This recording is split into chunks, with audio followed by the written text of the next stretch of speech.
बातमी आहे बीड जिल्ह्यातून। बीड जिल्ह्यात एकीकडे वृक्ष लागवड कमी आहे, त्यातच राज्य राष्ट्रीय महामार्गाच्या कडेला असलेल्या झाडांवर जाहिरातींचं साम्राज्य पाहायला मिळतंय।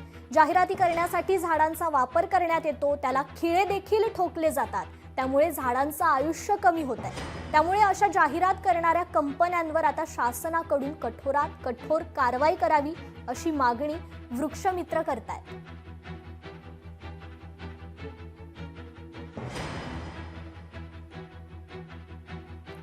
या संदर्भातच आढावा घेतलाय आमचे प्रतिनिधी हरिदास तावरे यांनी। पाहूयात।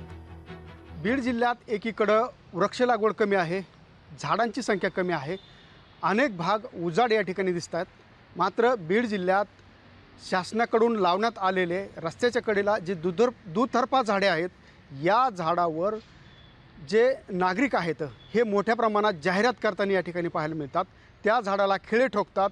खिळे ठोकल्यामुळे झाडांचं जे आयुष्य आहे ते मोठ्या प्रमाणात कमी होताना पाहिलं। पर्यायानं हे झाड देखील वाळल्याचं चित्र आपण पाहतोय। अनेक ठिकाणी अशा जाहिराती लावल्या जातात, त्यामुळे अक्षरशः या झाडांची होणारी वाढ ही खुंटली जाते।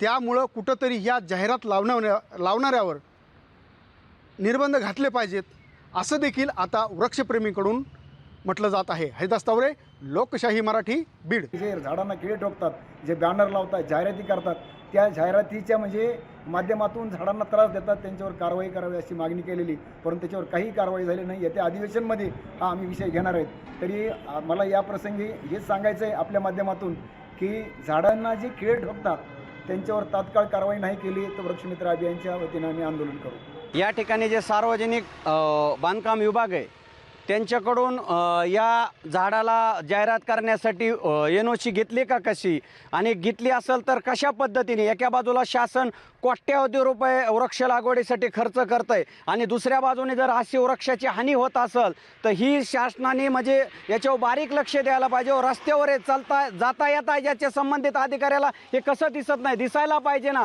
का कोणाच्या संगनमताने चाललंय याची सुद्धा चौकशी व्हावी।